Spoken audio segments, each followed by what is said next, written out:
People espousing their philosophy of how to act in the world are often confronted by a disconnect between their statements and their own actions.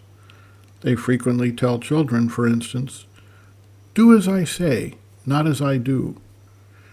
If we assume that the person is not simply motivated by pure self-interest and using his words to capture the support of others, essentially a form of hypocrisy, we sometimes find that the person himself treats his mental adoption of a certain idea, principle, or attitude as the reality, without reflecting that his outer actions do not correspond with this inner idea. This is then a form of self-deception. There is, of course, another possibility. The individual may adopt certain principles on the mental level, and yet recognize that he has not yet succeeded in perfecting his outer expression and action to correspond fully with the inner adopted stance. This individual then recognizes the divergence between inner and outer reality and can work on resolving it. Many people are simply not cognizant of the various different parts of their being and their different ways of responding and acting. This provides a key to the resolution of the divergence.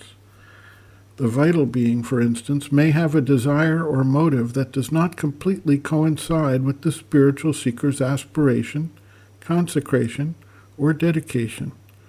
Similarly, the mind may interpret the spiritual inward motivation in a way that leads to contrary actions externally, which is one of the causes of the kind of torture, harassment, warfare that has resulted from strongly held religious convictions. For example, as most people are conditioned and educated to believe in the primacy of the external being and the life of the world, they tend to judge matters from that standpoint.